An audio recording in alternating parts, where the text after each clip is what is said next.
Olá, meu nome é Tainá Lacerda.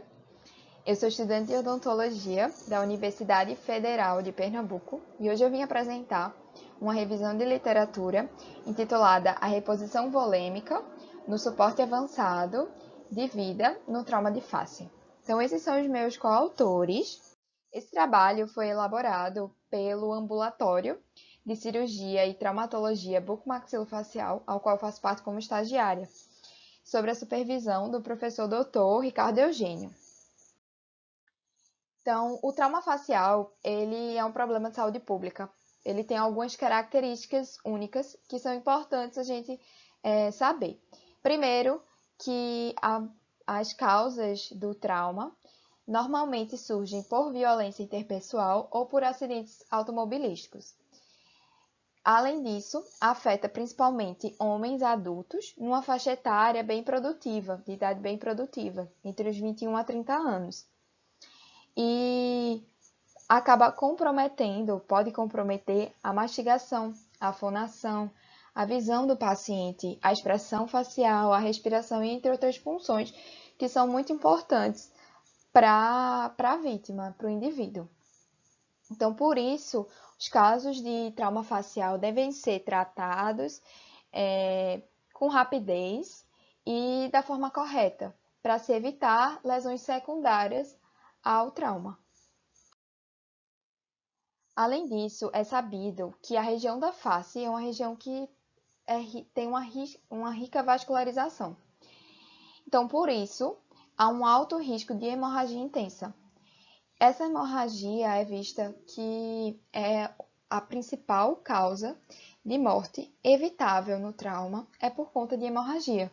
Então, 30 a 40% das causas de mortes são evitáveis são por conta da hemorragia. Então, se for tratada, se for feita o controle dessa hemorragia e possivelmente também a reposição do volume sanguíneo desse paciente, vai se evitar um choque hipovolêmico e também vai evitar que o paciente entre nessa tríade aqui ao lado, que é a tríade da morte ou tríade letal, em que a hemorragia dá início a essa cascata de eventos, que incluem a coagulopatia, a hipotermia e a acidose metabólica. Então, interferindo na hemorragia, no volume sanguíneo do paciente, acaba se evitando que o paciente entre nessa tríade, que pode gerar a morte. Então, o objetivo do trabalho é apresentar o protocolo de reposição volêmica e suas indicações em casos de politraumatismo facial. Essa é uma revisão narrativa da literatura, em que foi realizada a partir de duas bases de dados, a PubMed e a Biblioteca Virtual em Saúde, utilizando 3 descritores: fluidoterapia, trauma e hipovolemia. Os critérios de inclusão foram de artigos dos últimos 10 anos, em inglês ou português, e que abordassem de forma prática a reposição volêmica em casos de traumas faciais. Foram encontrados 134 artigos e foram utilizados 26 artigos nessa revisão narrativa. Então, como resultado, o que é que encontramos? Há alguns protocolos que são padrão ouro no caso de tratamento de trauma, que é o ATLS, que é o tratamento avançado, ou seja, realizado no hospital, e aquele que é o PHTLS, que é o pré-atendimento, é naquele realizado ali no local onde ocorreu o trauma.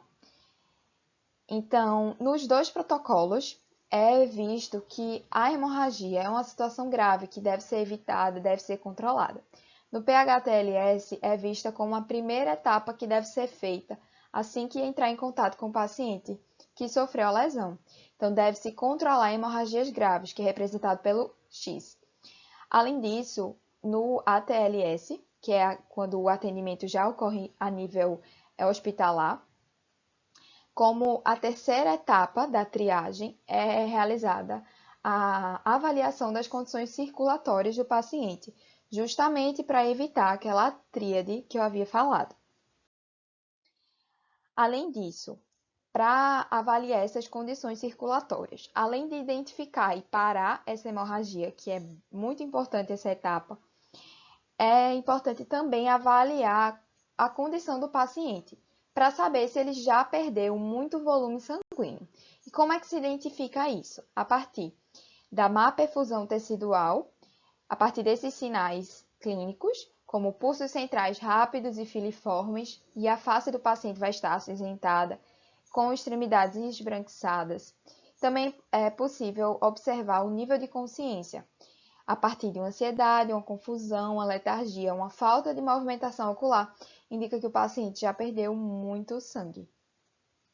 Dessa forma, há uma tabela que foi estabelecida em diferentes classes, da classe 1 à classe 4, de acordo com o volume sanguíneo que o paciente perdeu. Então, é sabido que para um adulto de 70 quilos, ele tem 7% da massa corporal dele é de sangue, cerca de 5 litros.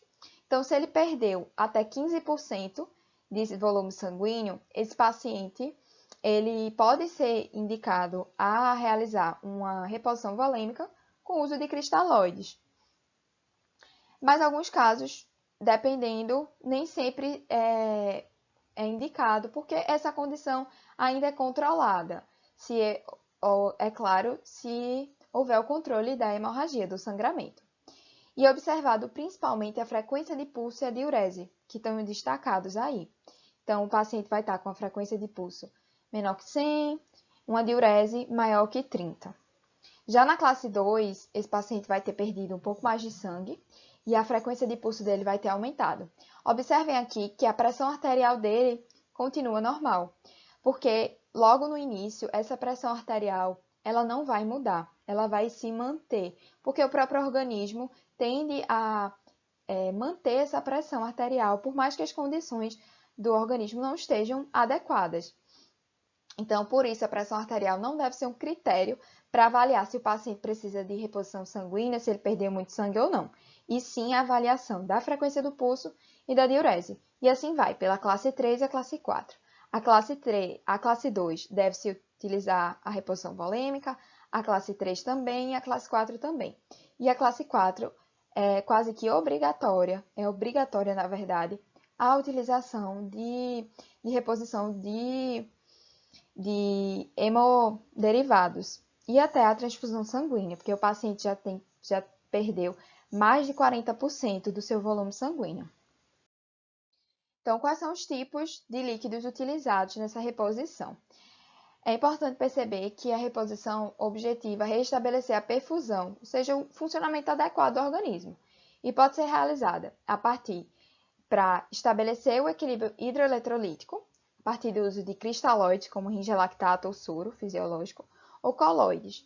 O mais utilizado são os cristalóides, porque ele tem um baixo custo, tem menor efeitos adversos também. E, por outro lado, caso o objetivo seja repor elementos para coagulação, como fatores, né? E também restabelecer uma oxigenação sanguínea adequada, é utilizado hemoderivados, então concentrado em massas de plaquetas, plasma fresco e fibrinogênio. Então, tem essas duas opções. Então, se for constatado o estado de choque, naqueles sinais que eu havia dito, da má perfusão tecidual, da inconsciência do paciente, seja classe 2, 3 e 4, deve-se se fazer uma reposição volêmica a partir da solução cristalóide aquecida, justamente para evitar a hipotermia do paciente. O mais indicado é o ringelactato. Em adultos é utilizado 1 litro e em crianças de 20 a 30 ml por quilo em crianças. E deve-se observar, durante essa infusão, a adequada perfusão do paciente e a oxigenação orgânica, porque caso essas funções sejam modificadas, deve-se realizar um tratamento um pouco mais agressivo, utilizando até transfusão sanguínea. Então, quais são os cuidados com a fluidoterapia? É porque, caso seja colocado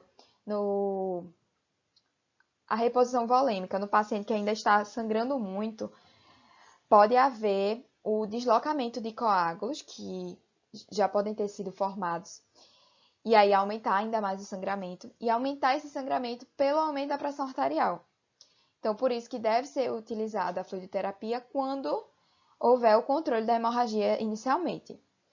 Logo em seguida, pode haver a hemodiluição dos componentes sanguíneos, provocar uma acidose metabólica, uma coagulopatia, um edema na região, uma hipercalemia, que é aumento de potássio, e aí também provocar uma cascata da inflamação. Então, deve ser evitado esses efeitos adversos a partir, principalmente, do controle da hemorragia e também do controle da quantidade de fluido que vai ser inserido no paciente.